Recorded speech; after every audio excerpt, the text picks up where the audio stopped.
vinner shalakadia, shak negaduvan, oh, and skipper, oh, and shak negaduvan, oh, and skipper, oh, and shak negaduvan, alkadia, skara vinner shalakadia, shak negaduvan, alkadia, skara vinner shalakadia, shak negaduvan, alkadia, skara vinner shalakadia, shak negaduvan, alkadia, skara vinner shalakadia, shak negaduvan, oh, and skipper, oh, and shak negaduvan, oh, and skipper,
Shaknagadovan Shalakadio, Skora Vinder Shalakadio, Shaknagadovan Zomio, and Simmerabomio, and Shaknagadovan, Omio, and Simmerabomio, and Shaknagadovan, Alkadio, Skora Vinder Shalakadio, Shaknagadovan Shalakadio, Skora Vinder Shalakadio, Shaknagadovan Shalakadio, Skora Vinder Yeah.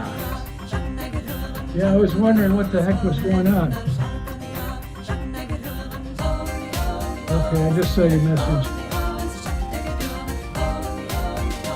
I just saw your email.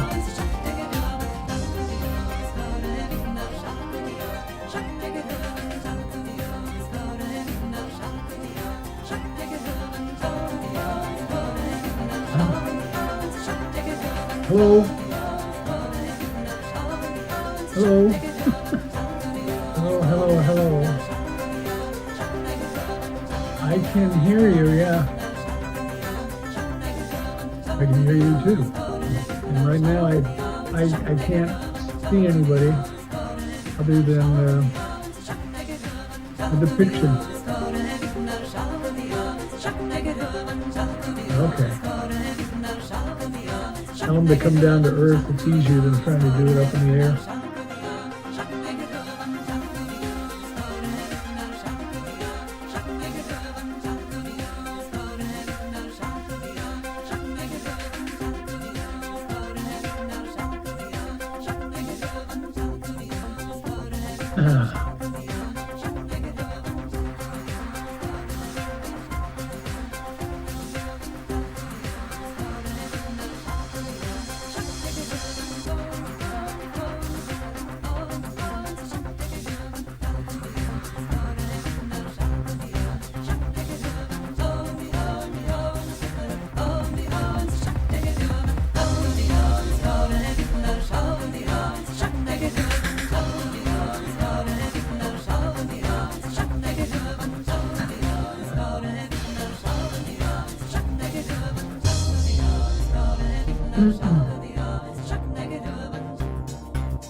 No. Sorry.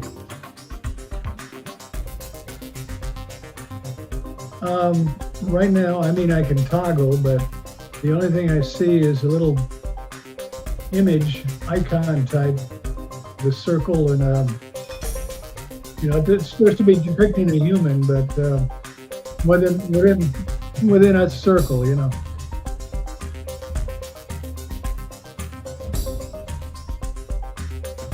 Okay, stand by. I mean, I can see myself, but that isn't really. Okay, I'll reload the.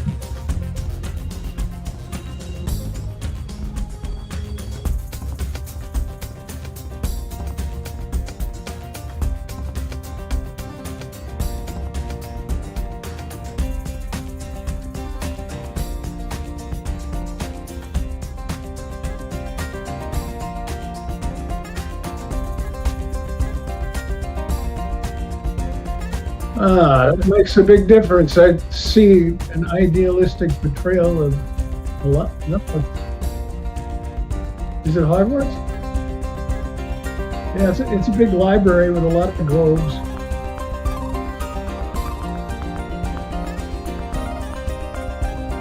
And I can see Anthony and I can see Hawk. I can see half of Hawk. So.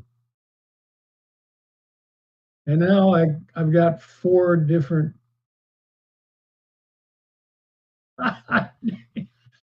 Okay.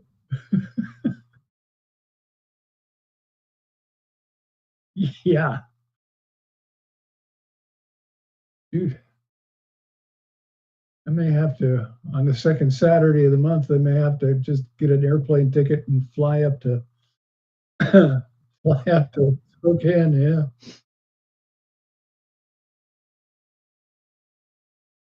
Hmm.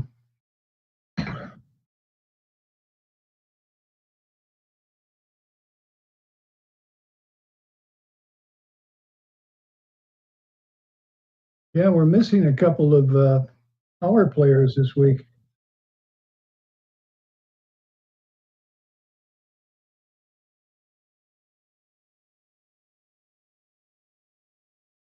Yeah.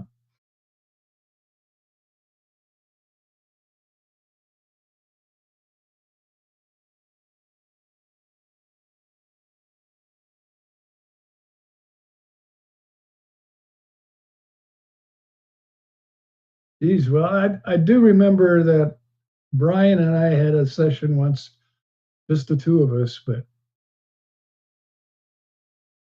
I forget what it was about. Something Tolkien related.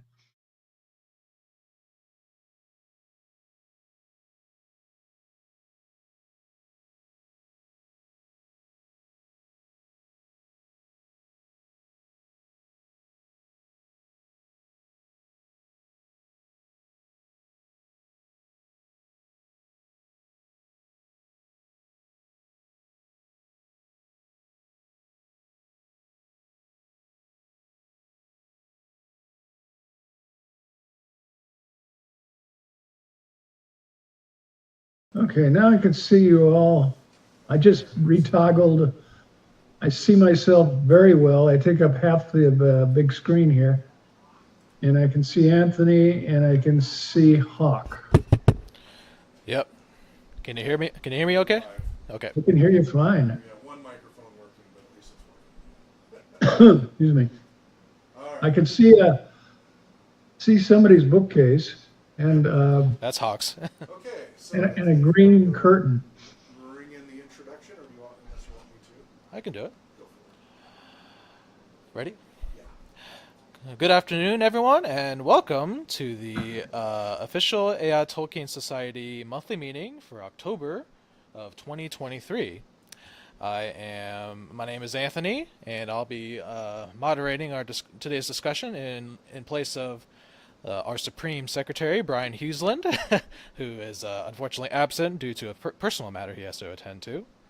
But I think we should still have a fairly good but well-rounded discussion. So let's go ahead. Let's go around and do some introductions. Like I said, my name is Anthony of the East Farthing, and I've been with Tolkien this particular Smial of the Tolkien Society for about 6 years now.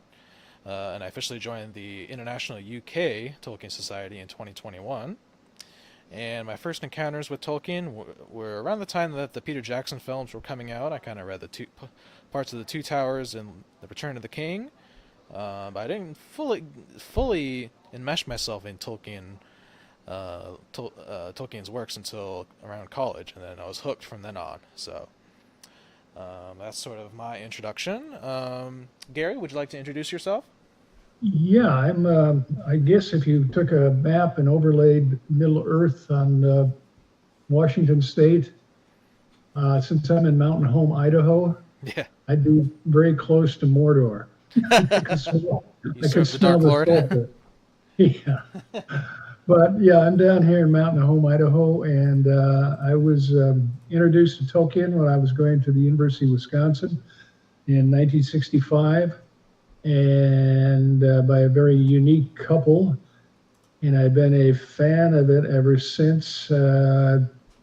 I first read The Hobbit and enjoyed it immensely. And then after I joined the Air Force, I read the entire Lord of the Rings for the first time, and I've read that about 4 or 5 times.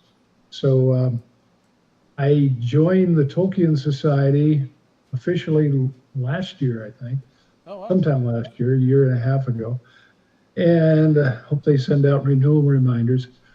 And I've been attending these for I think 2 years now, something like that.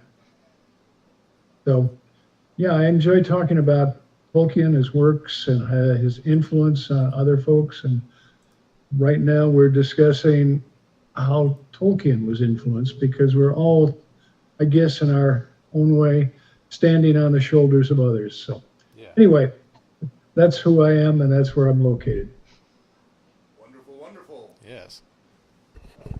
I'm Hawk Robinson, president and founder of the Ea Tolkien Society, an official Smial of the UK Tolkien Society. I think we formed around 2005 or so, shortly after I moved up to Spokane. I will be in and out. I'm just getting all the tech trying to get fixed here. And then unfortunately I'm juggling the community center stuff, but I will be in and out. I really wish I could join more of the conversation. I did bring a few goodies from my birthday last month, or in September. Three of them are not so special at this point, but one of them is kind of special. Pictures by j.r.r. Tolkien in a photo album style.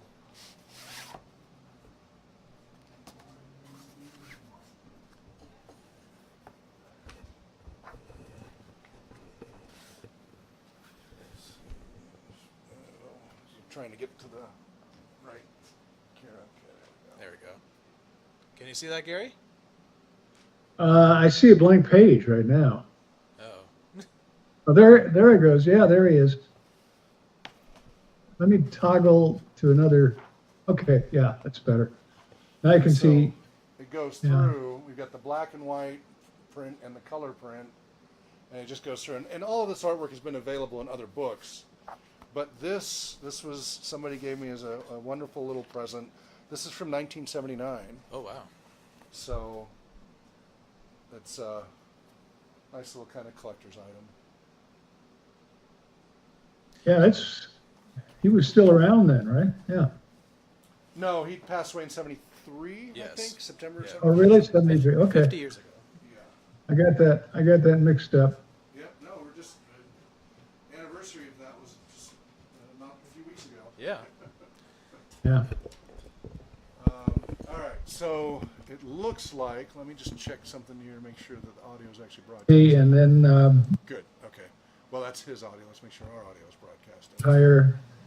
read the entire Lord of the Rings for the first. Oh, wow. Major lag. Yeah, that seems to be the case a lot, where our the streaming audio tends to lag behind the time we're actually talking, just from what I've noticed. No, that's in sync. And But it's, and I've been attending these for. Jeez. Yeah, I realize what you're talking about. okay, good. As long as the other microphone, I just want to make sure your microphone is Okay. getting out there. So I went to reach a cup of coffee and it was up to my lips long before it showed up in the screen. Yeah. Right now we're just. So yeah, since we're finished with introductions, does anyone have any Tolkien-related news? other than my goodies there, I do not. Okay. I know Chris Cooperstein had sent. Oh, Gary, did you want to say Yeah, something? that's what I saw was Chris commented about Jeremy Boring from The Wire is producing a TV series Yeah. on the Pendragon cycle, and of course this is I guess a modern day Arthurian legend, but Yeah. Tolkien was awfully interested in that, and I think he wrote a little bit about it too. So that's interesting. I checked it out. What's the guy's name? Lawhead? Yeah, Stephen R. Lawhead. Yeah, and anyway, he relies on the Welsh because the first book is Taliesin, Yeah. who was in their legendum,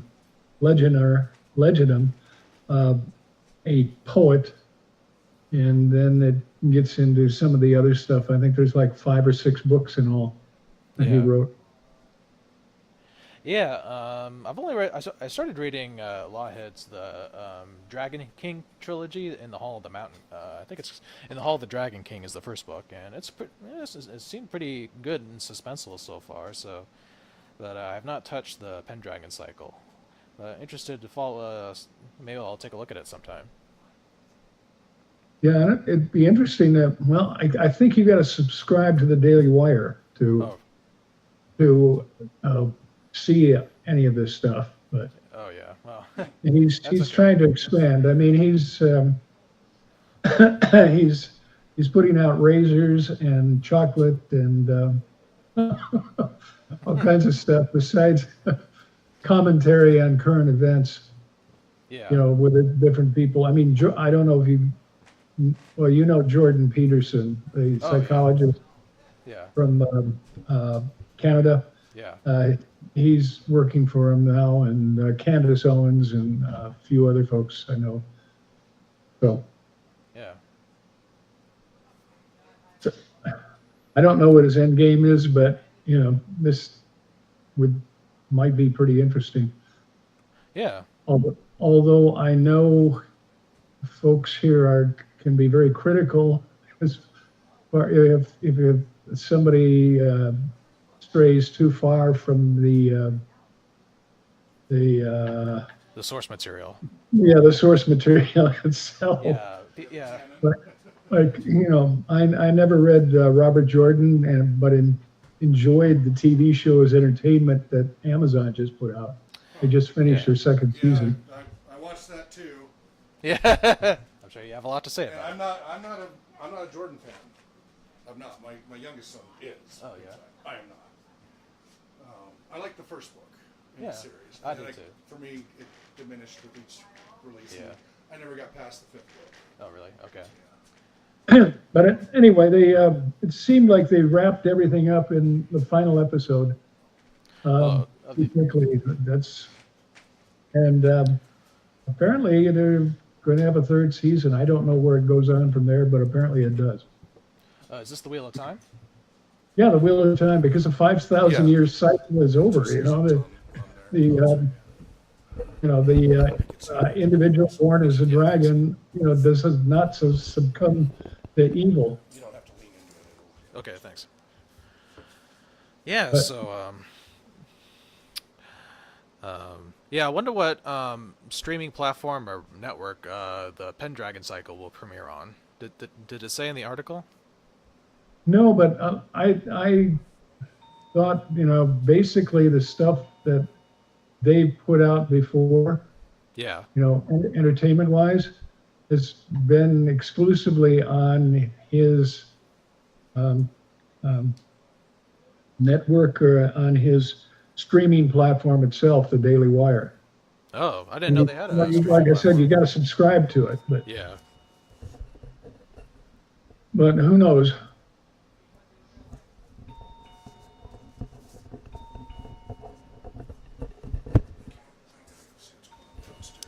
Okay.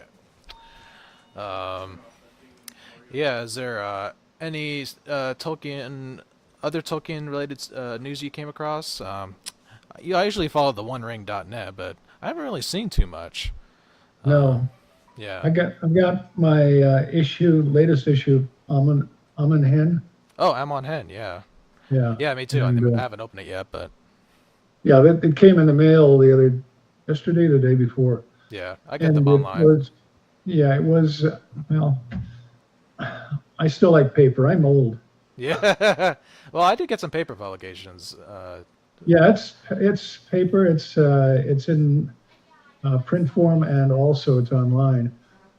But this time it was about the music of Tolkien, and I don't think Tolkien produced any music, but I know Howard Shore of. There's somebody else here. Yeah. Well, pardon it for interrupting, but it looks like we have another visitor. She's getting set up over here. So Okay. This is broadcast live and everything. Okay, good. Anyway, it's about.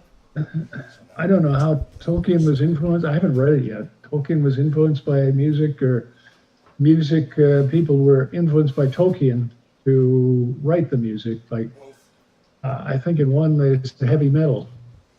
Never been a big fan of heavy metal, but yeah. I do have a lot maybe to say some on of the that topic. iconic, As a some musician. of the iconic, what do you call it? The images that you see on their album covers and stuff like that Yeah. were influenced by Yeah, him. no, Led Zeppelin. There's around half a dozen songs that are directly There's a website, I think it's still around, from Professor Chris Seaman, called the Tolkien Music List. If you look that up, and he's been compiling all the music that was officially or unofficially inspired by Tolkien, and he marks what it is. He's been a speaker on our Tolkien Mood a few times in our early years, and that's a great list if you want to. When I was a DJ, I used that list to compile my playlists for special shows. I do Tolkien-focused inspired shows and such. Yeah. So anyway, I'm Hawk Robinson. Oh, hi. I'm Anthony. Hi, Anthony. I'm Esther. Esther, nice to meet you. And he's in Idaho. You want to introduce yourself? Gary, would you like to introduce yourself? Yeah, I'm Gary Haglund. I'm living in Mountain Home, Idaho. I'm a former resident of Western Washington, and we left for a couple of good reasons. And I love Idaho, but not close to where we are is not close to Spokane. Right. So I got to do it over the, online. And our secretary, Brian, couldn't make it today because of family stuff, and Chris said he couldn't make it for some reason. Yeah, it's taking his kid somewhere. Yeah, he's down in the Tri-Cities area. Yes. And then another one who's here, he's down joining the community because he wanted to join some of the games. Yeah, why not? So those are some of our regulars, and we get other people coming and going all the time. Yeah. Sometimes we'll have special guests every now and then, especially when we do our annual Tolkien convention. We'll have published authors and things like that. We do a bunch of Tolkien games. So, well, welcome. I assume you heard about us through Meetup? Yeah, through Meetup. Wonderful, wonderful. Yeah, so it's every month from 1 to 3, and this is how we do it, and it's open discussion. We'll try to have some theme, some topic to get things going, but if you have a topic or question, and all levels of knowledge are welcome. Okay. Yeah. We want people who know nothing and are brand new, Yep. and then there's the scholarly people and everybody in between. Yep. Well, I've read all of the Lord of the Rings books, and I watched the movies, all of the movies several times, including the extended cuts. Oh, yeah. Same So here. I know a little bit. Okay. I heard you guys were talking about Lord of the Rings and inspired music and just the soundtrack in general. I don't know if you had just listened to the soundtrack on Spotify. It's great homework doing music. I actually have all of them on CD and stuff. Oh, that's nice. Yeah, As I said, I used to be a DJ, and so I bought, and I would sometimes get special, studios would sometimes send me CDs and stuff like that, special releases, things like that. Also, pawn shops are a great source. And there's a lot, so first of all, Gary was talking about, was Tolkien inspired and were the musicians inspired? Tolkien was inspired by music. If you read the Silmarillion, the beginning chapter with the Ainulindale, which is the creation of the universe through song and music. The entire creation of his universe, the Song of Arda, pervades all of existence. Mm-hmm. He talks about how he loved music, but he didn't have the ability. And of course, his wife Edith was an accomplished pianist, not a professional one, but it was a common thing at that time period to learn to play that well. Yeah, amateur. And he loved to listen to music, and always hoped that artists would build music based on his visions and ideas. And I have some records, some vinyl records, with Tolkien and such, involved with some of these performing artists and such. Yeah. Inspired, and how much he loved some of what they did in classical and folk styles. Yeah. And then, so he was inspired by music and his love of music, even though he didn't have any music ability himself. And then that has inspired many, many, many, many musicians. I've tried to compose a few pieces and symphonies, half a dozen. I have an entire album of just Tolkien-inspired music. I'm nobody, but you know. Oh, you're somebody to us. No, but as far as a musician, I'm nobody. But and there's lots and lots of other artists who've definitely been inspired by his work. So it's a feedback loop that was created, and there's some wonderful, amazing music out there. Yeah. If you look up the Synthetic Zen Show Tolkien episodes, I did several episodes of just gorgeous Tolkien-inspired music that were amazing in Elvish, in Orcish, in English, in Finnish, and others. Italian, great stuff. So. That's amazing. That's something I would definitely like to listen to sometime. Yeah, you can just Google for it, and a lot of that's I've got it up on YouTube and stuff like that. Okay, I did not catch your name. Oh, hi. My name is Esther. This is my first meeting. Oh, Yeah. okay. Esther. You don't have to lean into it. Yeah, Esther. Yeah, it's Our just microphones nice are to know who we're close, talking to. Maybe this will help. I'll try this one. Yeah, our microphone's a little screwed up, so... Somebody else was in here and changed all the settings, and yeah, I'm trying to get it back. So pardon the dust. So, yeah, while Hawk's doing that, so, yeah, usually, so for our new attendee, our usual formats for these meetings are we do a little round of introductions, call for announcements, and then we usually do, we were just finished with kind of diving into some Tolkien-related news before you came in. Are you, just asking you, Esther, do you have any Tolkien-related news that you're aware of or would like to bring up? Oh, not any news in particular, but there's a few things in Tolkien's books that I'm definitely gone down the rabbit hole of. Okay. Like, you know, the story of the hero definitely is a big thing in all of Tolkien's books, and you see it repeated with Bilbo, and just how the story of the hero all over the world is in different formats, but I think it's so written so nicely in all of his novels. Right, yeah. So, yeah, Tolkien definitely participated in writing a sort of a heroic cycle for his own characters. You know, Joseph Campbell, who was an anthropologist, was famous for his book The Hero of a Thousand Faces and many other books which talks about the hero cycle. And you can see it even in modern... I was thinking exactly the same thing. Yeah. Joseph That's why I Campbell. brought Yes, you mentioned that. this volumes of Joseph Campbell here. The archaeology and everything of mythologies. Yeah. And, yeah, he did a lot of comparative mythology as well, and kind of looking at sort of common themes and stories told throughout the world. Yeah, I think Tolkien imbibed a lot of, different mythologies, including, Scandinavian and Finnish mythology and so forth, to create his own invented mythology, which he kind of called his own legendarium or universe. So yeah, that's a very good insight. Speaking of mythology or legend, I don't know if anyone has had a chance to read. So today, I was thinking if anyone has got a chance to read The Fall of Arthur, which was Tolkien's own adaptation of Arthurian legend, because we've been kind of on a theme of discussing Arthurian legend and the influence of it upon Tolkien's own work. Last month we read one of the first famous expositions of Arthurian legend as written by a British scholar by the name of Geoffrey of Monmouth. He wrote a work called The History of the Kings of Britain, and it contains not only one of the first accounts of the story of King Lear, which of course was made into a famous play by Shakespeare, but also one of the first major treatments of the legend of King Arthur and his noble knights of the Round Table. Yeah, Gary, did you have a chance to take a look at Tolkien's?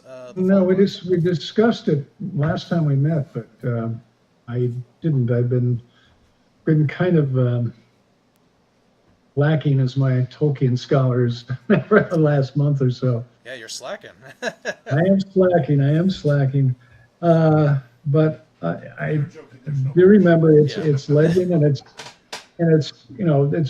fiction because know a little bit about history and even Roman history, and there was no emperor like we're supposed to, like he said, and nobody's really sure about what happened in England when Rome, at least the western part of Rome, collapsed in 4th century BC. So, they came up with the Arthurian legend years later. I'm trying to remember when Geoffrey Monmouth was when did he write this? Running around the year 1136. Yeah, 1136. So, but this was the legend that was going around then. And, Yeah. you know, it would have been 700 years since the Romans left or disappeared from England. Yeah. So yeah, I mean, even though so there is kind of a historical, I guess, kernel or setting to the tales. You know. Oh, yeah, sure. You know, Britain was part of the Roman, was a, I guess, client state or part of the Roman Empire from, you know, about 43 A.D. or after the death of Christ, years after the death of Christ until around 410 or 420 when the Romans left because Rome had been sacked by the Vandals, which were a group of barbarian peoples that came from outside Rome. They're Germanic, but you know, Geoffrey Monmouth's work can be considered, you know, pseudo-historical. You know, doesn't, but people did take it as history for a long time. Yeah, that was sort of the power that you know, book had, at least until a couple hundred years, you know, 1600s, when there were people who pointed out that some of the things that could happen in that tale were utterly implausible. But yeah, so I guess today we can, you know, since it's just the three of us, well, four if you include Hawk. Although I'm going to be in and out. Yeah, he'll be in and out. I mean, we can kind of do sort of a wide-ranging discussion on Tolkien, kind of. So first of all, since you're new, were there any specific topics or questions you were particularly keen to discuss? Really, I've been thinking about how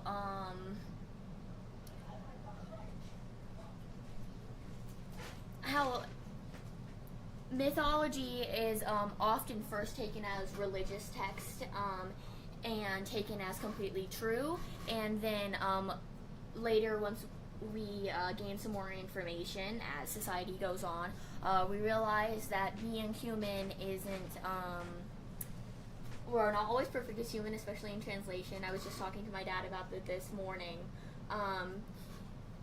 and I was wondering how, if you guys have heard from anyone else who speaks different languages, the translations of his books and his movies into different languages, are they getting the same sort of story across? This is that's great you brought that up, because Tolkien himself was a linguist, philologist. Just a second, I got to deal with a cat. Oh, okay. What? And don't forget to mention what's your name in Italy. What? Sauron. Team, Yeah, Sauron. Sauron. Yeah, I'll wait for Gary. Yeah, great question. Yeah. All right. I've got one thing to add to that. We need to be careful about myths and legends and stuff like that. Well, it was Virgil. Was it Virgil? Who wrote the Aeneid? Yes. Okay. Anyway, Troy. I thought Troy was fiction, you know. The story of Achilles and Hector and everybody like that. And then they found that Troy actually existed. Yeah. Now, as far as that particular story and the giant horse filled with Greek soldiers coming into Troy as a gift, beware of the Greeks bearing gifts. Yeah. Anyway, the place actually existed, which had been lost until some what was his name? German archaeologist found it. I can't pronounce the name, but it in the late 19th century. So you need, maybe there's a kernel of truth to a lot of the legends, and there's a kernel of truth to that things actually did happen back in the day. I definitely And this would have agree been a long time ago. Yeah. Right. Yeah. Now, to I guess Esther's second question or point, you know, we do talk. Tolkien himself talks a lot about his work being translated into other languages, and we also have a person, who comes to our meetings occasionally, but she's from Italy. Her name's Sarah, and but she's not able to come very often because she's in a different time zone. But she has read Tolkien's works in Italian, and she said it's definitely kind of a different experience. It's really, yeah. Certain words don't seem, or the translator didn't quite translate certain English words into Italian properly, and Tolkien often in his letters takes issue with certain liberties translators take on, like, the proper names of different places, and so Tolkien was very, very particular about his how his work was translated into other languages, and also supervised some of those translations himself. How many languages did he speak? Oh, well, he knew. I mean, obviously English, but I think he knew some French, maybe, and also some Welsh, Old English, of course, because that was his primary academic specialty.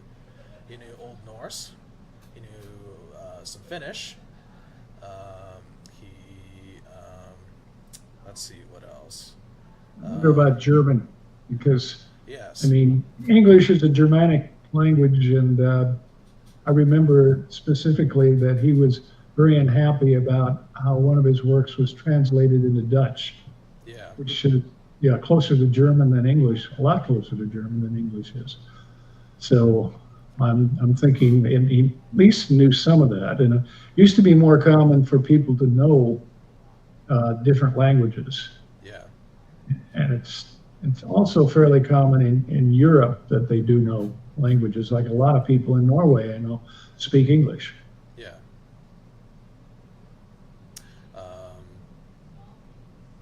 Yeah, I think, I'm sure he knew German, because I think his ancestry is also German.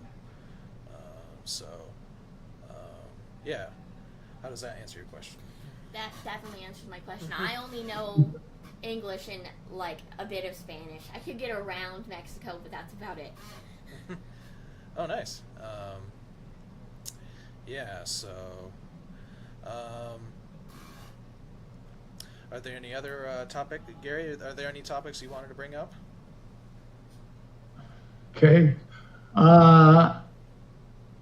We're looking at influences on and who is influenced. We discussed that beforehand when we talked about, what is it, Stephen Lawhead? Yeah. And his Arthurian, he's got 5 or 6 Arthurian books that go all the way. Starts out with the Welsh poet, the title anyway is Taliesin. I haven't read it. Yeah. But it goes all the way up to, Arthur itself. And I think he devotes two of his books to Arthur itself. But Arthur was not the first Pendragon. No, I don't know if you've seen the BBC series on that, on Merlin. I thought it was pretty well done. Yeah, a TV series? Oh, the Merlin TV series that was on BBC and on Netflix? Yeah. Yeah, I've watched that a couple of times. I think that show was really well done. Yeah, I think I've seen that too. A long time ago. Yeah, well, it was pretty good entertainment, and I learned a little bit about Arthur and Merlin and the time that was supposed to happen. Mm-hmm. So as far as anything else, I don't know. I mean, last time we talked about our favorite passages. Yeah.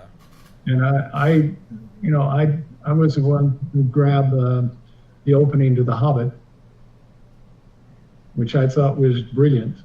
And so did Tolkien. In a hole in the ground, there lived a hobbit. Yeah. Not an ordinary, wet hole full of oozy smells and ends of worms, nor a dry hole filled with sand and nothing to sit down on. This was a hobbit hole, and that meant comfort. So, and then he goes on from there. Yeah. Tolkien does such a good job with his imagery. Mm-hmm. Yeah, he did a great job, and I think he did a better job in The Lord of the Rings, which I'm reading for like the 5th time. Yeah, I've only read through the Lord of the Rings in its entirety once, but I've read bits, sections of it multiple times. I'm currently in the process of trying to reading it through all the way a second time, and I'm at the part where the Council of Elrond has ended and the Fellowship is about to depart towards Mordor. Since we're on the topic of like favorite passages, Esther, do you have any? Since you've read the Lord of the Rings books, or do you have any particular passages in mind that are some of your favorites? Oh, well, I'm going to be honest with you. I started reading the Lord of the Rings books when I was 10. Oh.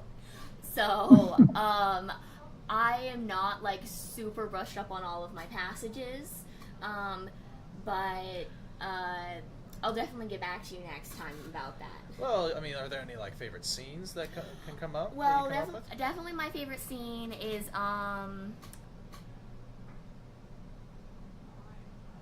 when the party is trying to run away. I think it's from the orcs, and then they're climbing onto that big old tree, and then Gandalf calls the were they hawk? They were hawks, right? They were ginormous birds, and then they carried eagles. them away. Eagles.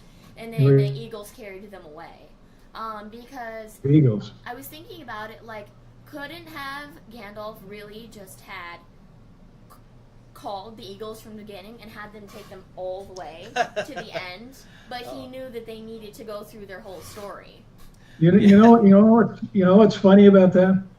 In one of the online Tolkien Lord of the Rings Facebook posts, that's a theme that keeps coming up. Oh, yeah. Why, from Rivendell, why didn't they just fly to Mordor and drop the ring in? Yeah, exactly. It's a subject of countless cartoons and animation and memes and so forth. But actually, Tolkien himself answered this very question of why couldn't the eagles have just taken the ring to Mordor? And you know what there's a recording of this, and you know what his response was? Shut up! You can find this on YouTube. Yeah, but well, I mean, let's face it, there wouldn't be much of a story without that. No. Exactly. Well, and I feel like Gandalf is almost like in on the joke, like with Tolkien throughout the story. Like he kind of embodies himself through him. Yeah. Okay. I sometimes wonder why Tom Bombadil couldn't have just taken it, but I think Gandalf himself addressed this in the Council of Elrond, and his answer was that the ring doesn't have much of an effect on Tom Bombadil, and you probably wouldn't know what to do with it, so which would kind of put the world even more at risk, I suppose. Yeah, Tom Bombadil was kind of a weird character anyway. Yeah. I mean, what was he? Yeah, I can see why they cut him out of the film, because he didn't quite have a place, and it would have slowed down the film, I think, considerably. Yeah, and that wasn't the only thing they cut out of the film. It was the ending, where the hobbits have to go back to Hobbiton and take back the Hobbit land from Saruman. Right. Yeah. They no longer has its magic, but they got rid of the scouring of the Shire sort of episode and just had Saruman be killed earlier in the film, The Return of the King. And a well-deserved killing too, I thought. A well-deserved one, yes, by Grima Wormtongue. Oh gosh, but I don't know who the actor was, but he played that to a T. Yeah, it was Brad Dourif. He's an American actor, and he's been in a bunch of films. He was one of the patients in One Flew Over the Cuckoo's Nest, 1975 film directed by Milos Forman. And he's been in a bunch of other stuff I can't recall off the top of my head. But have you guys seen the memes of like the actor who plays Smial in and out of his makeup before? Andy Serkis? Yeah. I don't know what particular memes you're referencing. Well, in real life, he's like very handsome, and so you see these pictures of him like on the red carpet of everything when he's being interviewed for the movies, and then you see the pictures of him in all of his makeup and everything, and everyone thinks it's pretty hilarious. Yeah. Um, yeah, and Andy Serkis has recently done some narration, or has narrated audiobooks for, I think, all three of Tolkien's main Middle-earth books, The Hobbit, The Lord of the Rings, and The Silmarillion. I don't know if any of you had a chance to listen to those yet, but I've listened to first few chapters of The Hobbit, and he does a really great job. I think that I've listened to the Hobbit with his recording, yeah. And, of course, no one can do Gollum like Andy Serkis, No. so even Tolkien himself, I think, was short of the mark.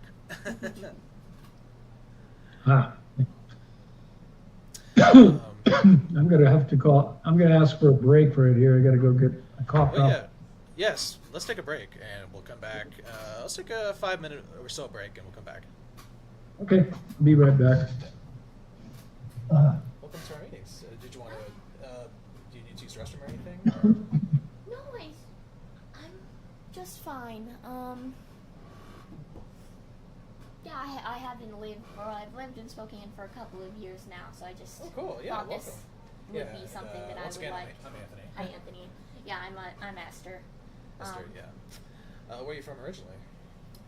Seattle. Oh, nice. Yep. I was just there a couple weeks ago.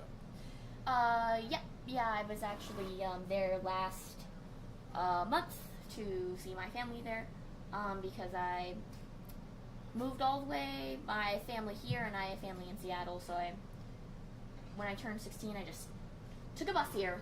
Oh. Yep. How old are you now? 19. 19? Yep.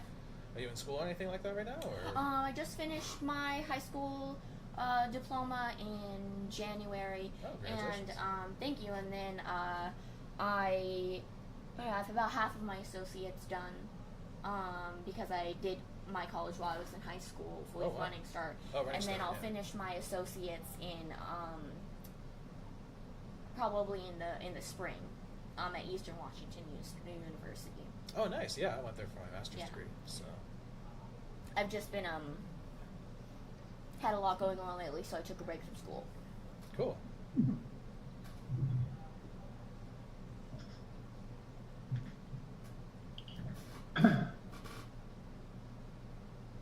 When I talk too much, I might start coughing. Yeah, that's all right. I'll try to make up the difference. So Well, voice is worse. the problem with Boise or this area, Mountain Home, Yeah. there are lots of dust and dander, and apparently I've got an allergy to those things. Really? Yeah. Yeah, in fact, looking at the weather reports online, they have things like, the pollen count, Yeah, yeah. what's out there, ragweed, whatever.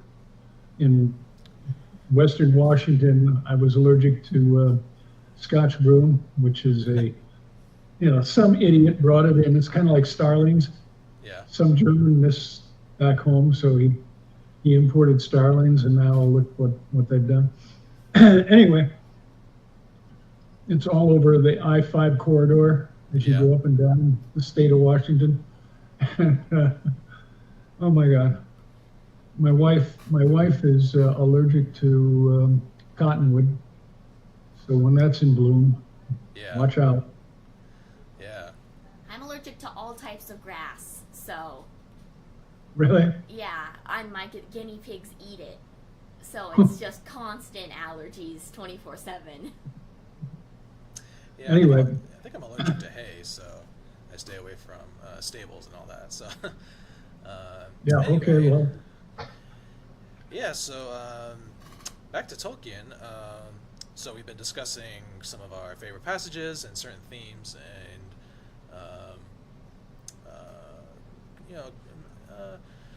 things that have come up in Tolkien's works that we all identify with.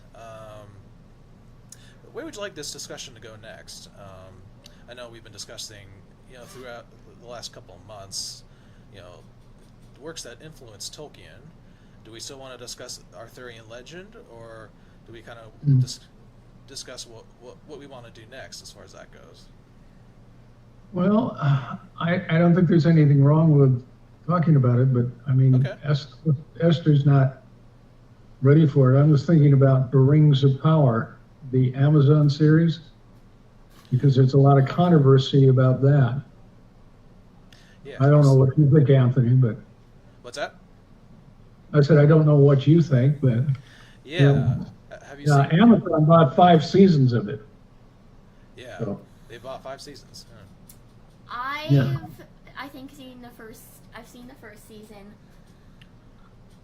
and I like it, but I feel like it could have done better. Yeah. I feel mostly the same way. Like, it was nice. It made me feel like nostalgic and everything, but I feel like obviously it wasn't as good as it could have been. Right. Yeah, I watched about half of it, and before Hawk spoiled it for us by mentioning kind of who was Sauron, who was actually Sauron. I won't spoil it for anyone here, but well, I watched the whole thing too, so yeah. I know who Yeah. I know who Sauron is. Yeah, I haven't, but I know who he is. So I thought in terms of like the setting and kind of the visuals were top notch. I just felt like, obviously they kind of expanded upon Tolkien's world, which I'm not as opposed to that per se. I agree with Hawk in that I thought they did a really good job with the hobbits. I think they were the Harfoots.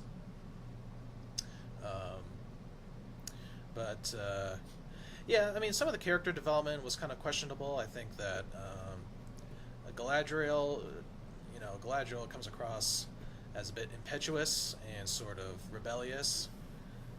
But I think she's considerably younger in this series than she, is in, the Lord of the Rings proper. Mm-hmm.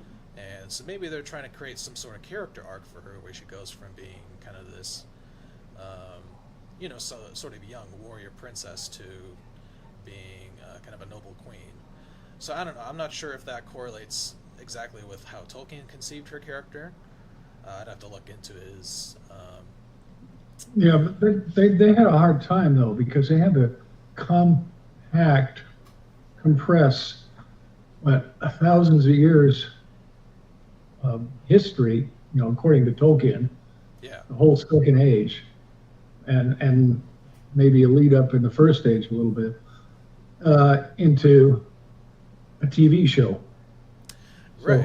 So I agree with you. I thought, as far as what they did is the scenery and everything else for the, translating that to the small screen rather than the large screen, although you can't say small screen anymore because, Yeah, we all have big screens.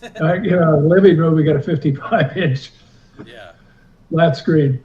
But I thought that was great. But yeah, a lot of the Harfoot characters were good. But the elves especially, I thought the dwarves were done a pretty good job on them also. Yeah. But the elves were like, nah, kind of meh. Yeah. And, I thought they were unimpressive, and yeah, Elrond was, not what I expected, and no. yeah. I did think they did a good job on the special effects makeup, though. Yeah, well, that's something that Hollywood's got down. Yeah, they got it. Yeah, with CGI and everything. Yeah. That's something I'm interested in. It's, specifically, I like making people look dead. Yeah, but I think there's definitely an issue with when it comes to like having to compress a lot of history into a single episode or two right at the beginning, just because Amazon didn't only had the rights to the Lord of the Rings, and specifically they were working off the appendices, which is kind of a bare bones outline of how the ages. Yeah, they didn't have the rights to a lot of Tolkien's work, So Right. Yeah. they were limited. Yeah. So yeah, there's no reference to the Silmarillion or Unfinished Tales or Fall of Numenor or anything like any of Tolkien's posthumously published works. Yeah, do we have any idea on when season 2 is supposed to release, or has it already been released? I don't know. I mean, I think first of all, the writers and the actors strike may have affected it. Probably did. Oh yeah. And I have no idea if it's even finished yet. Because, you know, with the Tolkien community, you have. Oh, hey, Gary, I think you're muted. Did something happen?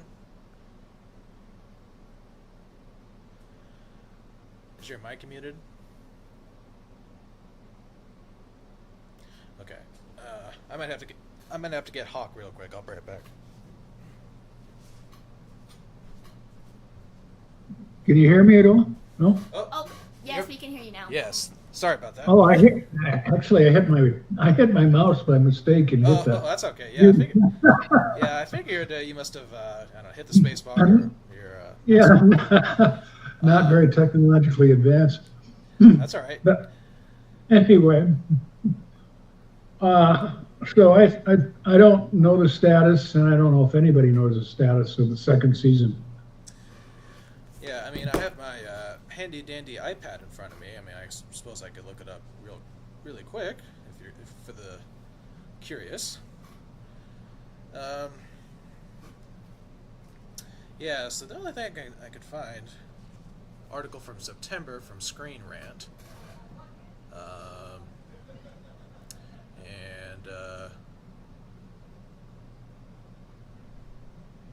oh wow. The release date for The Rings of Power Season 2 is not confirmed yet, with production estimated to take a couple more years, possibly premiering in 2025-2026. Wow. Yeah, I wonder. I think. Well, the filming hasn't really been impacted that much by the strikes, and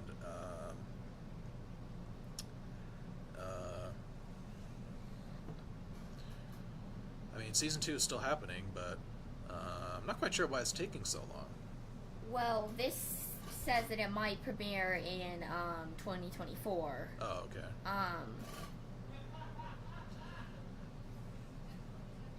So yeah. But it's not a super reliable source, so we'll hope for that, but we're not sure. Yeah, anything about Season 2 is probably speculation at this point. So. Yeah. Well, what Season 1 was? How many episodes again? 8. Season 1. Yeah, I think it was. Season 1 was. Yeah, I want to say 8. Yeah, because a lot of their things, like I watched Reacher, and I watched what was the one with Chris Pratt, the something files, that was 8 also. Yeah, I noticed that television seasons have gotten shorter in terms of number of episodes over the years. Yeah, I mean, we used to get, like 20 some. Yeah, exactly. Then it went to 12, and then it's, Yeah, I wonder why that is. Is it because of increasing television budgets, or? That probably has something to do with it. Yeah. But the episodes for the Rings of Power are kind of long, though. What's that? But the episodes for the Rings of Power are kind of long, though. Yeah. How many were they each an hour or hour and a half in length? I can't remember. I don't remember either. But the Wheel of Time, I mean, that was, the second season was 8 episodes. And I'm surprised they were able to wrap it up and, with the 8th episode, but they did. And I thought it was a bit rushed, like I said before. Yeah. But they would typically go over, the normal 1 hour. And of course, there's no commercials with these, Prime things. You pay for that with your annual subscription to Amazon. Yeah. Mm-hmm. So. Yeah, it says that they're contracted for about 50 hours of filming. Oh, is that? Or of releasing. Obviously, they're filming more than 50 hours in total, but I see. and they're supposed to release about 50 hours. 50 hours, okay. That's slightly less than 10 episodes, I think. So it should be interesting. It should be interesting. I'm waiting to see it because I thought it was entertaining and not total, like you, Anthony. I'm not totally happy, but with everything. But right. this day and time, and just happy to have something that keeps my attention for longer than a few minutes. Yeah. I think it is good content. I think that everybody who just watches Lord of the Rings is just picky about continuity. Yeah. Well, I mean, who's ever putting this out, it's no Peter Jackson. Yeah. Yeah. Yeah.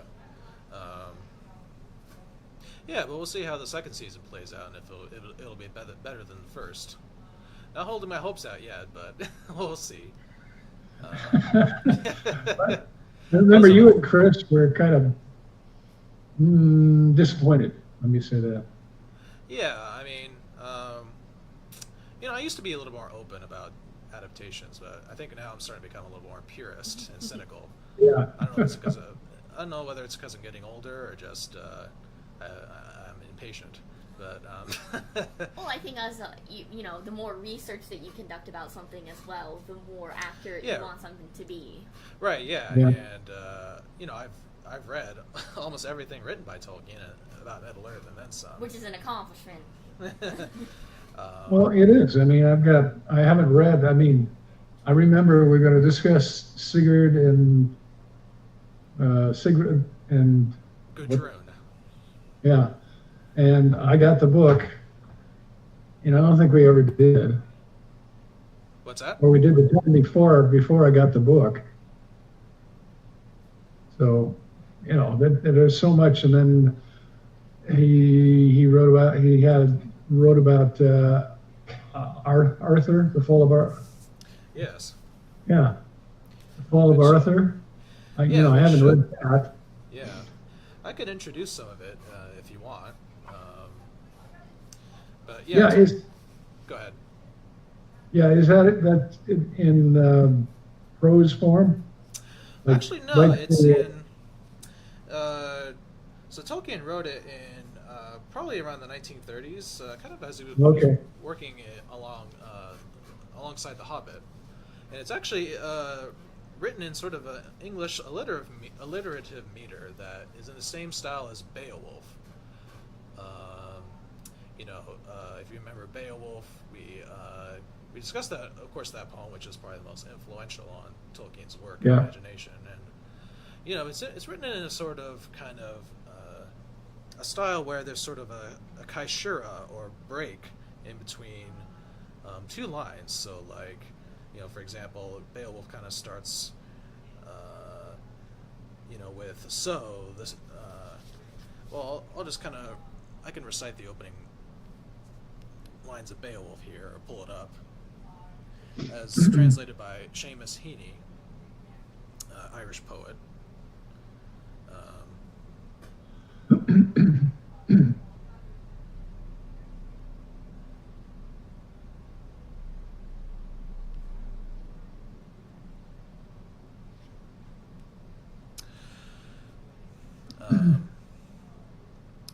So, the Spear Danes, in days gone by, and the kings who ruled them had courage and greatness. We have heard of those princes' heroic campaigns. There was Shield's Chiefson, scourge of many tribes, a wrecker of mead benches, rampaging among foes. This terror of the hall troops had come far. A foundling to start with, he would flourish later on, as his powers waxed and his worth was proved. So you can see there's kind of a first part to the line and a second part to the line. So like a poetic tundra. Yeah, exactly. Yeah. And this is kind of how he wrote, his own adaptation of the Fall of Arthur. I can read the opening lines of Tolkien's poem here as well. This is from the beginning of the first canto, how Arthur and Gawain went to war and rode into the east. And he writes, Arthur eastward in arms purposed his war to wage on the wild marches, overseas sailing to Saxon lands, from their Roman realm ruin defending. Thus the tides of time to turn backward, and the heathen to humble. His hope urged him, that with harrying ships they should hunt no more on the shining shores and shallow waters of South Britain, booty seeking. So you can see how Tolkien kind of starts in medias res, which is Latin for in the middle of things, because this is we talked about in Jeffrey's work Arthur kind of waged war in Rome against the Romans, and this kind of picks up from where that leaves off, and later on he comes to find out how his stepson, or I guess half-son, Mordred, has taken control of the Isle of Britain and married Guinevere.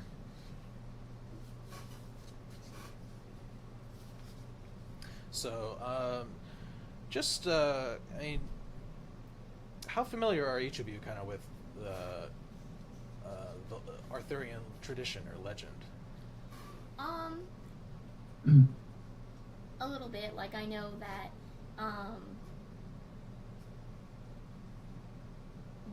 there was, like, they were all together, like, there was a whole group at one point, and then there was, like, kind of like in the real life, how there was a separation because of, like, religious context, in the group and in society. Okay. I don't know if that's quite how it went, but Gary, what would you say where does your familiarity with Arthurian legend come from? Like, did you read any particular Arthurian books when you were young? Or No, I didn't. I mean, I saw TV shows. yeah. I knew who Morgan Le Fay was. Right. Not a very nice person. Of course, Merlin, the magician. Everybody knows about him. And King Arthur, was a heroic figure.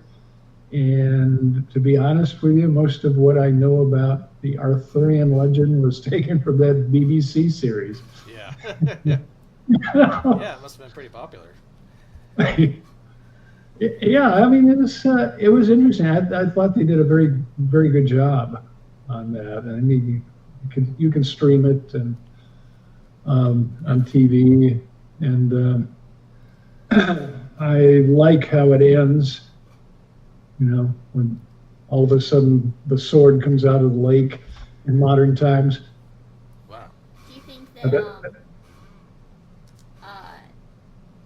that Merlin having to serve Arthur helped him develop his sense of self and, like, didn't make him like a dictator in the future with his abilities? Yeah, like his father was.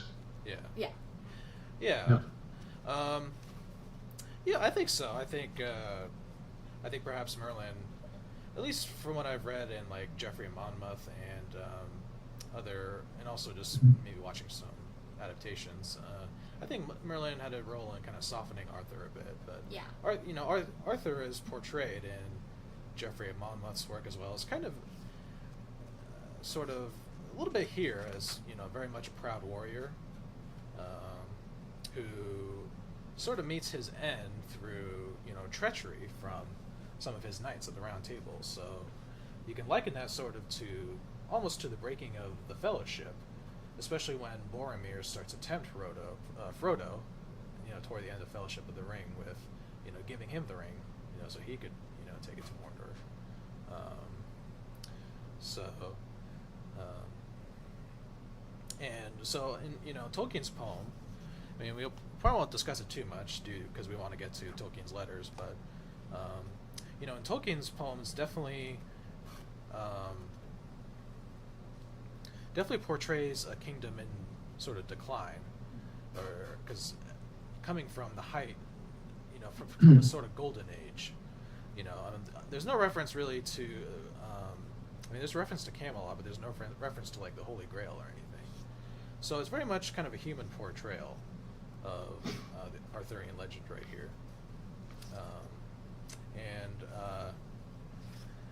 There isn't so much reference to, like, Lancelot's betrayals, in which he involves himself in an affair with Guinevere, Arthur's wife. Got rolling there. Yeah, but he is still portrayed as mighty warrior at Arthur's side. Gawain or Gawain, as he's pronounced in Welsh, is really kind of Arthur's right hand man, and he's the subject of another poem written in 1400s, which was translated in modern English by Tolkien as well, Sir Gawain and the Green Knight. I don't know if you ever read that, but and that's probably another work that we'll look at in our subsequent meetings. I encourage you all to definitely take a look at The Fall of Arthur, published, I think, back in 2013, so about 10 years ago, and also contains some commentary by Christopher Tolkien, kind of discussing the evolution of the poem as well as the source material. In addition to Geoffrey, I think Tolkien makes use of another alliterative poem called the Alliterative Mort d'Arthur, which was an English poem written in the 13 or 1400s, in sort of that alliterative style popular in the 13th, 14th century. Does it read smoothly? The alliterative mort, you mean this, or? Yeah, that. Oh, this? Just as I was reading it aloud, it can be a bit stilted at times. You kind of have to get used to it. The nice thing about it though is the language is modern English. Yeah. Yeah. And it's not in Middle or Old English, which sometimes they would have written back in the day. Yeah. And Tolkien understood that, but he understood he was also writing for a modern audience, in the 1930s and stuff like that. Yeah, and I think obviously the poem is unfinished. It kind of breaks off when. He was notorious for not finishing his work. In fact, how long did it take him to finish the Lord of the Rings? I mean. Well, about 17 years. 14 years. 13 years of composition plus another 4 to publish it, edit, revise, and publish it. So. Yeah. That's the short answer. And he had a day job too. Yeah, and he also had a family. Yeah, so he was an academic with children, so he's always complaining about trying to make ends meet and being an impecunious academic with children. So how much do you guys think that what was going on at the time in the world impacted Tolkien's writing? Oh, that's a huge question that we've always discussed in these meetings. It's. About it? I don't know. One thing. I mean, Tolkien was a veteran of the First World War. Yeah. Kind of like C.S. Lewis. Yeah. And they were good friends. Two of the Inklings. And how he wrote was so different than most of the people because the First World War had a profound effect on the people of Europe and England. Yeah. I mean, the Germans, who were probably the most educated people on the whole continent, took up with a madman, Hitler. The French, and the English also, I know in colleges during that time, during the 30s, they were saying we will never, take up arms even to defend our countries. Yeah. Of course, that didn't happen, but still, this is what they were taught in school, and the horror of war, and probably the best scene I've ever seen in a modern movie was Chariots of Fire, where the Olympic athletes come in to, I think it's Cambridge, where they were going to train. And, they're showed the dining hall, the mess hall.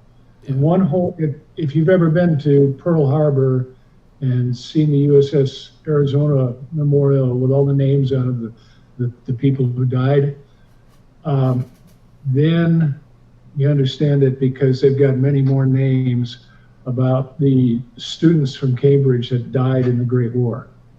And it was a stupid war that they fought, both on both sides.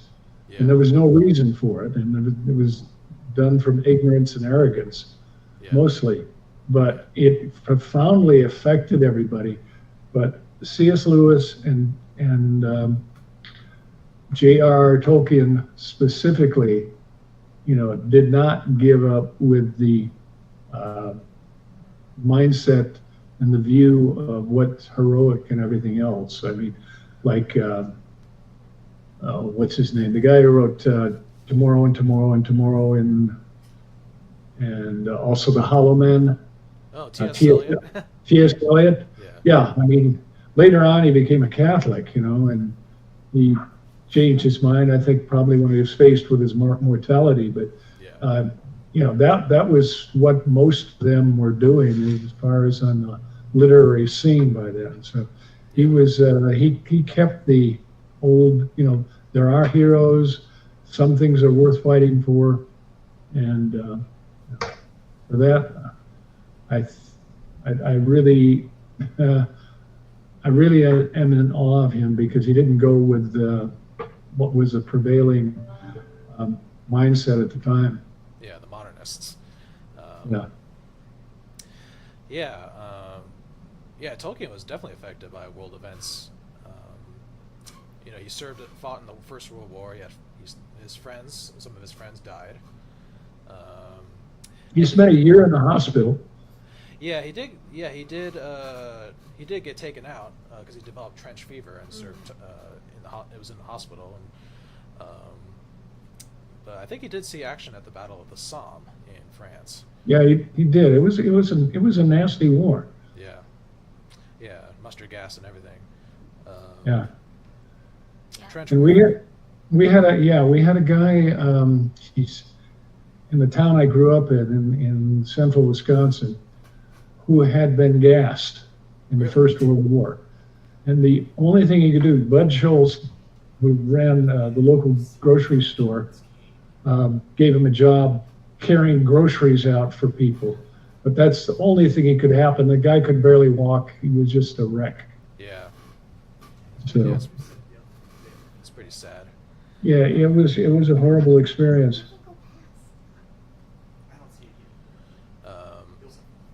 Yeah, and also Tolkien saw his sons fight in World War II. They were, I think, I know Christopher was his son. Christopher, who edited and published a lot of his father's posthumously published works, was in the RAF, Royal Air Force, and spent some time in Morocco, North Africa. But Tolkien obviously disliked allegory, or a one-to-one correspondence between real life and his fiction. He preferred the term applicability, where it's kind of up to the reader to interpret, how you can, apply his works toward modern, real life concerns. And also, he wanted to create kind of his own world. He didn't want any sort of real world, anything from the primary world referenced in the secondary world, his imaginary world. Yeah, I can understand why he would want to make it feel like a person could kind of relate to what was happening in The Lord of the Rings, but not to have to relive the trauma of the world wars. Yeah. Well, I know he didn't like the Nazis, but at all. He called him. Go ahead. But one thing, as far as the war influencing him, some people say that his version of Mordor is based on the Somme. And trench warfare, and just a horrible place it was. Yeah, and I think Peter Jackson portrayed that well in the films.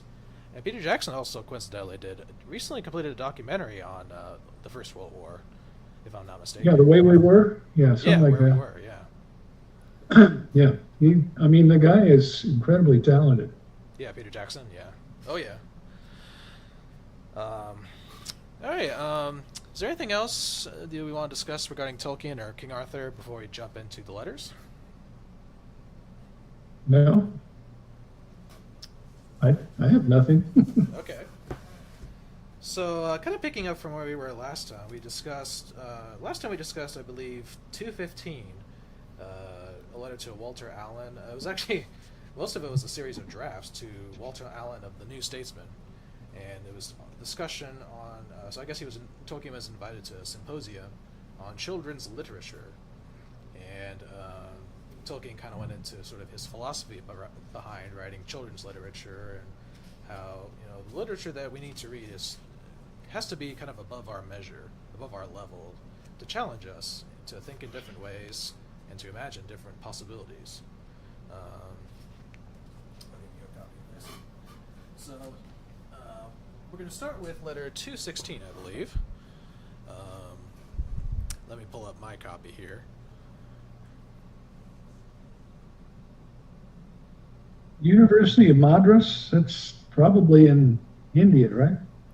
From a letter to the Deputy Registrar, University of Madras. Yeah, I think so. Yeah, it is in India.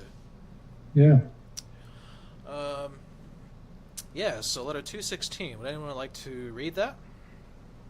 Yeah, I'll start the first paragraph. It's pretty short. Yeah.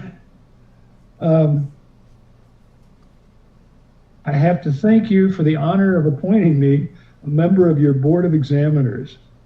May I respectfully suggest, nonetheless, that it is inadvisable to do this without first consulting the persons appointed.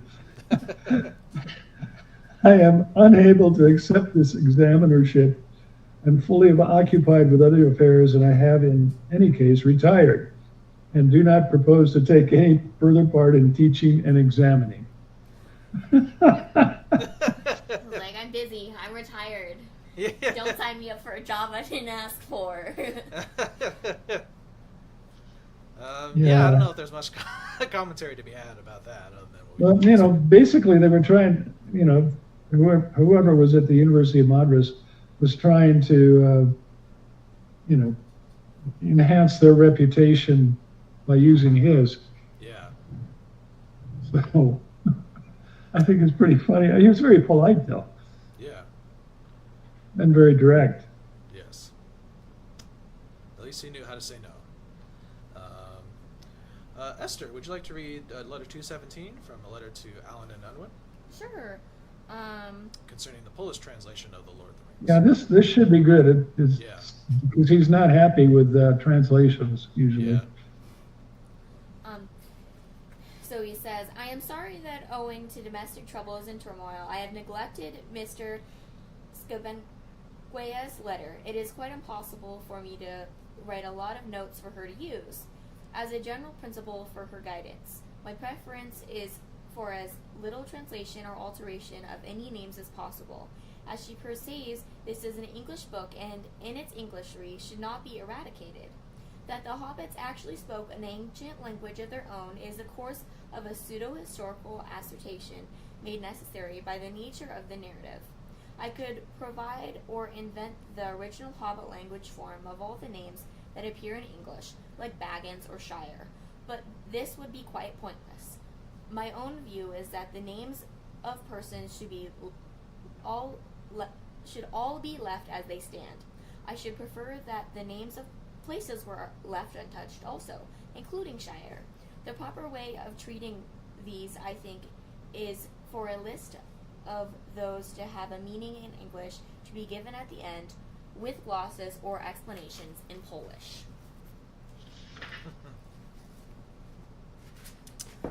Yeah, so this is kind of what we were talking about earlier with regard to Tolkien's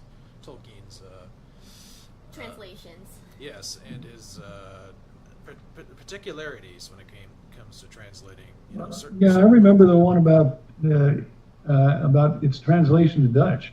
Yeah. And that was his big problem with it, was whoever translated it translated at least the English words that he thought were important, like names and stuff like that, into a Dutch form, or what he thought was in Dutch form. Right, and as he says, as a general principle for the translator's guidance, my preference is for as little translation or alteration of any names as possible. It's an English book, and its Englishry should not be eradicated. Um, he says, my own view is that, the names of persons should all be left as they stand. I should prefer that the names of places left untouched also, including Shire. He goes on to say that, if readers want to know more, there could be like a gloss or an explanation in like footnotes in Polish. Well, he's got a point because, England is full of shires. Yeah. And, it's strictly an English word. I don't know where, it probably came from the German somehow, but, it probably doesn't translate well. Yeah. Translation is an art. It's difficult. Yes. So. Right now I'm reading the autobiography of Elizabeth I, and they do have the same sort of glossary in the back for some words. Yeah. It's helpful. Yeah, because are there like archaic English words that in there? Or? Yeah, there's Latin in there because, back then, a lot of the times they would write down everything the Queen would say, like how they do in court. Yeah. And so she would speak in Spanish or in Latin. Yeah, she was multilingual. Yeah, and she could speak a bunch of languages. And so instead of, it would be written in the language she was speaking, and then in parentheses there would be the English translation. Right.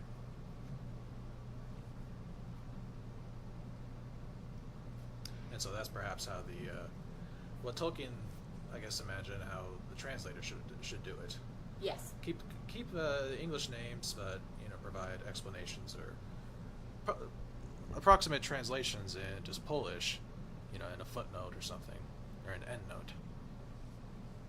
That's kind of the way it is in I've read some excellent English translations of Dostoevsky and Tolstoy, and they have Tolstoy knew French, and so they some of the characters speak French, and toward the bottom where there's a footnote, they write the English translation, and so that to me is kind of the model for like a faithful translation. Yeah. Yeah, well, it's the Russian court, spoke French. That was considered the proper thing to do. Yeah. Because they were educated, Yeah. It showed you were educated because you spoke French. And that's the way it was in the English court too for much of the Middle Ages. Well, French is a hard language, so I can see why they would think that would make you educated, because it's definitely a hard thing to learn.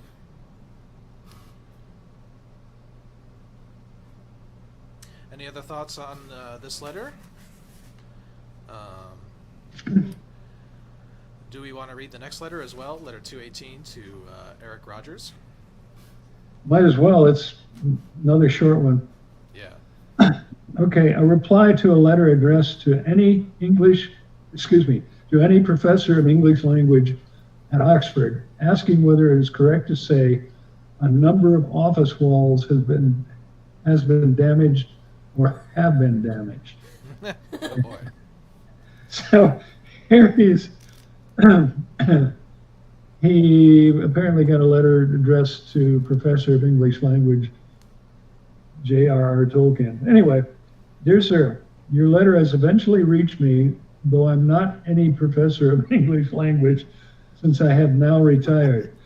The answer is that you can say what you like. Pedantry insists that since number is a singular noun, the verb should be singular, has, in parentheses.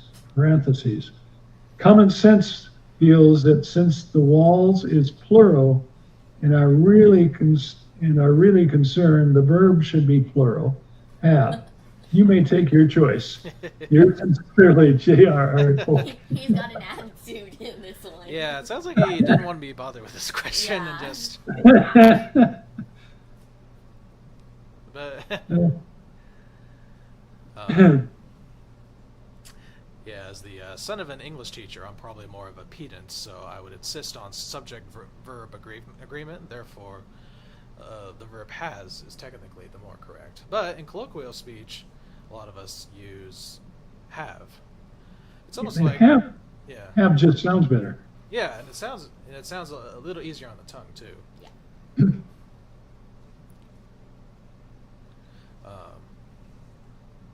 Wow, it seems like this is a series of kind of rather short letters.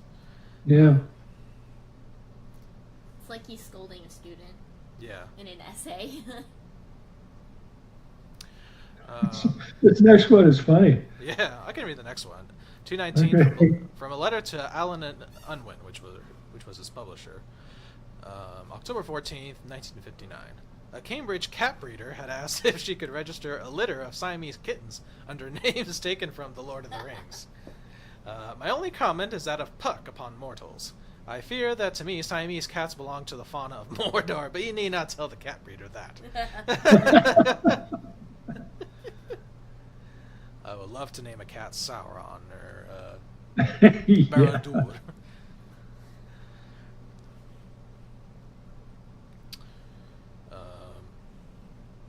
Let's see, how long is this next letter? Oh, it's not too long. It's not too long. Yeah. I'll go ahead and read it. Yep, go ahead. 220, letter 220, from a letter to Naomi Mitchison,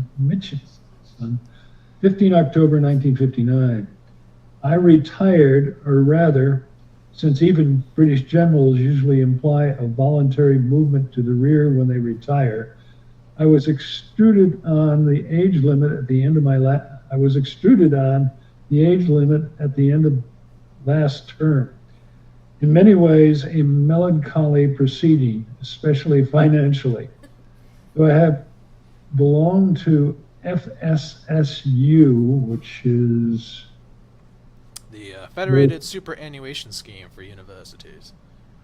okay. It's okay. Since it began in 1920, it does not provide enough for one to live on one's laurels, old and dusty as Christmas decorations in January. Without the assistance of hobbits and all that, things would be meager. Nonetheless, not a little encouraged by your letter, I decided to get off of the treadmill and resign from my appointment in Ireland before I returned. I shall, if I get a chance, turn back to the manner of the Red Book and Allied histories soon. So, and also, where are you finding these footnotes? Oh, I'm reading off my tablet or ebook, so Okay, well, I'm able I to. don't know what the deal is with Ireland. Looks like he was an examiner to the National University of Ireland. Oh, okay. And without the assistance of the hobbits and all the things would be meager. In other words, he's getting royalties from, writing the hobbits. Yeah, the Hobbit. The Hobbits. And the Lord of the Rings. So yeah, these letters were written in 1959, just as I think Tolkien was retiring from his position at the University of Oxford, and so. Did he stay married until then? Oh yeah, he was married to his wife for all of his life, Oh, okay. until she passed away. Oh yeah, I was just wondering because obviously, when you retire, my grandparents just retired a little bit ago, and my grandpa gets stressed out about retiring because my grandma costs a lot of money to support. Oh.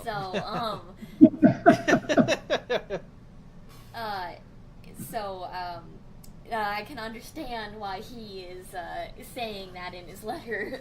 Yeah, I don't know if you can relate, Gary, to when you retired or when. Oh, I had to go to work. Oh. From the Air Force, yeah, I had to go to work. Yeah. No, you can't. It depends on what you retire from. Yeah. I don't know how much of a retirement salary Oxford professor was given, but I think, his works like Lord of the Rings and The Hobbit provided him, the royalties from that provided him probably more money. Yeah. Yeah. Yeah. My grandpa just retired from Boeing, so you think it would be a lot more than it is for a company that has so much. Back then it was, it was different. So, we got inflation of the currency has been going on ever since. But yeah, it was like I remember I used to smoke, quit, thank God, but Yeah. 25 cents a pack. And now they're like $10. Yeah. Oh yeah. A lot And of cheaper if you sin go to taxes there, I Idaho. realize that. Yeah. Yeah, I know. but everything was a lot cheaper. And it was a lot cheaper in the 30s too, but still, you had to have some money. And we could see in some of the letters here, he was dealing with people that would promote or put his works on, the screen one way or the other. And some of them he didn't like, especially the people, the Americans that were sent over to pitch him Yeah. about doing such and such, that type of thing. Yeah. But it's kind of interesting. I mean, when did he became, like I said, I first read The Hobbit in 1965. Yeah. And when he became kind of I don't know, would you call it a cult figure, which means we're in a cult? Yeah. Literary celebrity. Yeah. But this is the start of it. I mean, Yeah. when I was first introduced to it,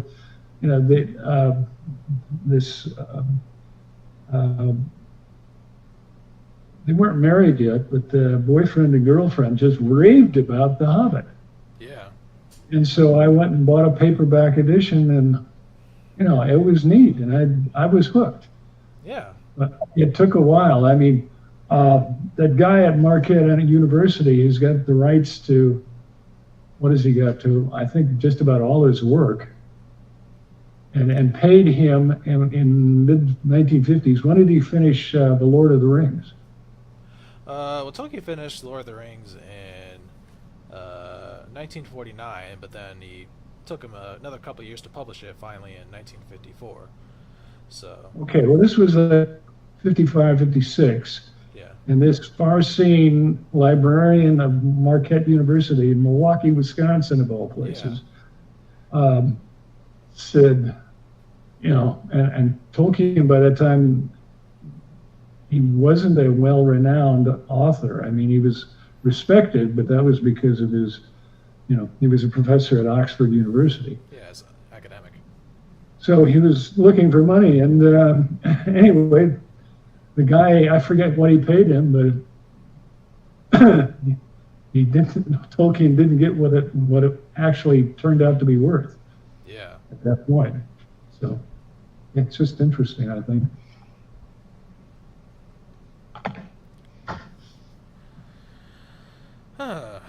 Okay, so I was thinking, kind of what we could discuss. We only have about 15 minutes left, but maybe discuss kind of what we want to do next time, or if you want to, or should we wait for Brian and company to get back? One of these times, I would like to see us. Like you mentioned Sarah. Yeah, Sarah. And her, what she had, translation into Italian, she left with kind of different feelings about the work than we do, Yeah. which is in English, which was written originally in English. And it'd be interesting to find out, if that's happened all over the place, because Tolkien, the Hobbit and the Lord of the Rings, if not the Silmarillion, have been translated into most of the world's languages. Yeah. Into Polish, into Dutch, into German, into Spanish, of course, into Italian, into French, into Japanese. I would assume into Chinese. So it's something that I find kind of interesting, that they, it doesn't come off the same way for everyone. Yeah. Yeah, it would be great if we could get Sarah back on and kind of discuss more her impressions of the Italian translation. Because she's kind of the leader of the group there in Italy. Yeah. as I understand it. I mean, Yeah, it's great to see Tolkien fans all over the world. well, yeah, I mean, he's made a real impact on, not only other authors, but on, the whole world himself. Yeah. Yeah, my Well, fiance was interested in coming in today, but he had to work. So Yeah. maybe another time. But, this is something that, you don't have to do next month or even this year or whatever, but it'd be interesting to, if we could source the material out, but I don't know. I lived in Okinawa for so long, and then I don't know anybody. I don't know any Japanese who read Tolkien, but they do. They're very avid, very educated people. Oh yeah. So. Yeah, and do we want to continue kind of our series of works that influenced Tolkien? Because I know none of you got a chance to read The Fall of Arthur, which is Tolkien's poem, but I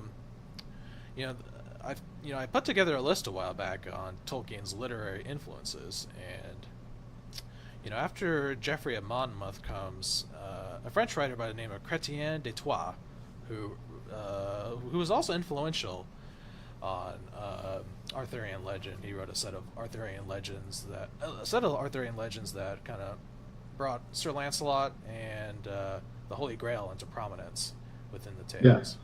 Yeah. Well, I mean, the Arthurian what's that? legend started out as Grail lore, right? Yeah. As far as I understand. Well, actually, the Grail... Arthurian legend started out as Grail lore, or what was that in France? It was, what was the name? Parzival. Oh, Percival? Percival, yeah. Yeah. Yeah, I think the French elements might be a later addition to what is essentially, a work of British origin. But if we want to, move past the Arthurian legend, the next item on this list that I compiled is the Kalevala, which is a Finnish national epic poem. That was also a great influence on Tolkien. It was compiled by a Finnish folklorist by the name of Elias Lönnrot, and it wasn't published until 1835. But Tolkien took inspiration from it because it features the story of Kullervo, who is the only tragic figure in the tale, and this tale is kind of the basis for the story of Turin Turambar and the Silmarillion. And I think there's also a reference to a magic ring in the Kalevala, which of course might have been an inspiration for the One Ring to rule them all. Well, it's part. I mean, Wagner had his, his magic rings and stuff like that in his operas. Yes. So, yeah. I mean, it was like, what's the deal with the rings? And I remember reading Beowulf that rings were bestowed on people who had done heroic deeds. Yes. So, back in the day, they apparently held a lot more significance than they do now. Right. I don't know. Could you publish the list again?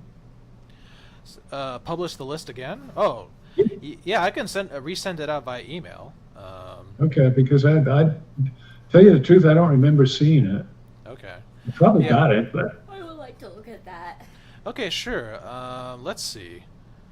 Let's go ahead and do that now since we're kind of all present. Esther, what's your email address? My name. Okay. And then JM04 and then at gmail.com. And is your name spelled E-S-T-H-E-R? Yes. Okay. JM04 at gmail.com? Yes. Okay. and just send it out to everybody, Anthony. Yeah, that's what I'm going to do right now. Okay. Yeah, I'll do it shortly after this meeting. So, do we just kind of want to wait until Brian comes back to kind of decide what we want to talk about, or Yeah, we can. Chris? I mean, maybe, well, send it out, and then also, just put in something like, Brian, you got any ideas? Yeah, yes, I will. Yeah, I'll send out the email and kind of do a summary of what we discussed. And we, also put in the question of where do we want to go from here? Mm-hmm. Does that sound like a plan? Yeah. Sounds like a plan. Everybody Okay. needs a plan. Yeah.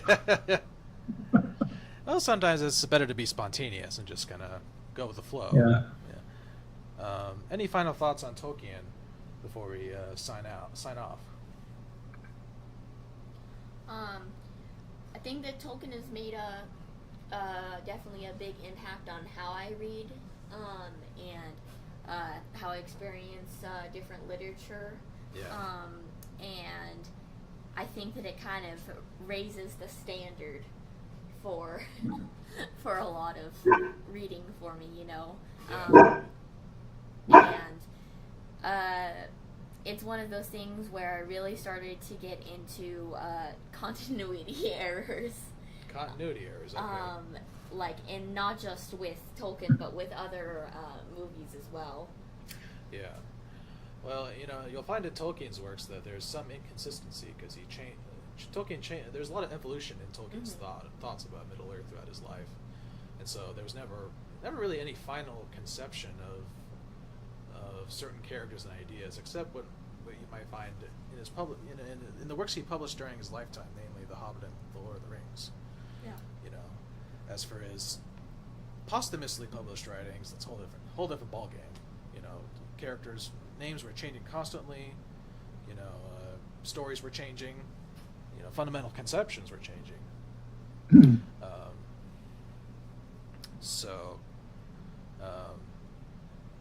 Yeah, that's about the long and short of it. Yeah.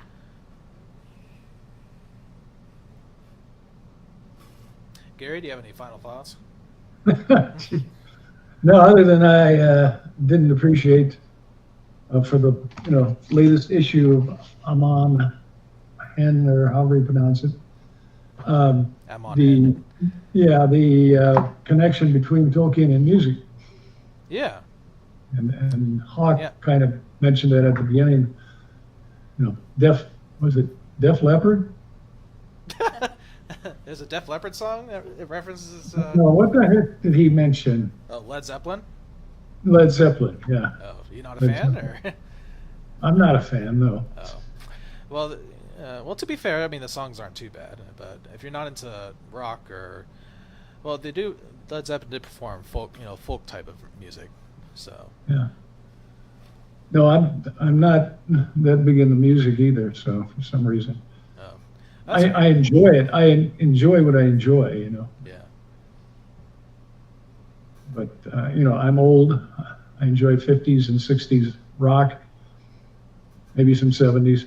Yeah. Hey, I like some of that. I like all that stuff too. But. Okay. But that's about it. So. Yeah.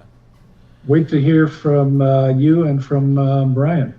Yeah, sure. I'll get in touch with Brian. I'll send out that email with the Tolkien, my little sheet on Tolkien's literary influences, and we'll kind of decide where we want to head next. So I just want to thank everyone who joined us, Esther, Gary, and Hawk, for our October meeting of the official Spokane Smial of the Tolkien Society.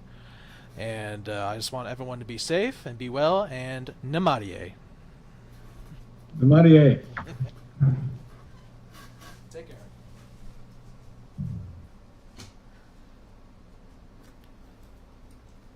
All right.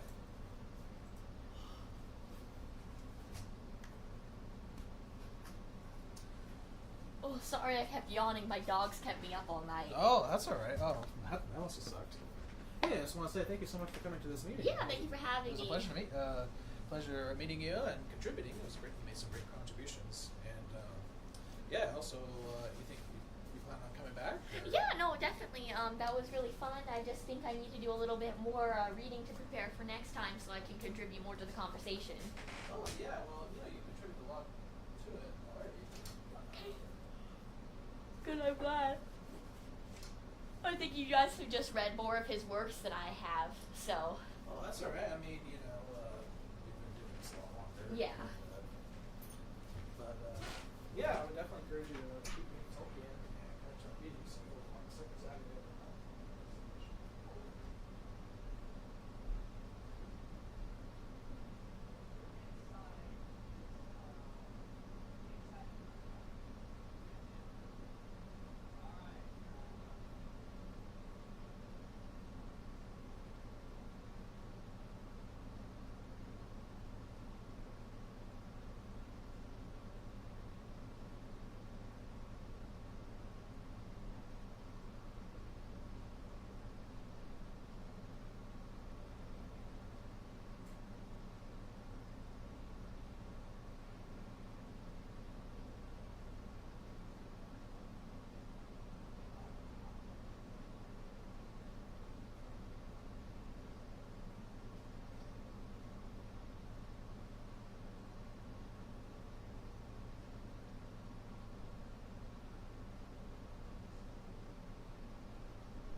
All right, thanks, folks.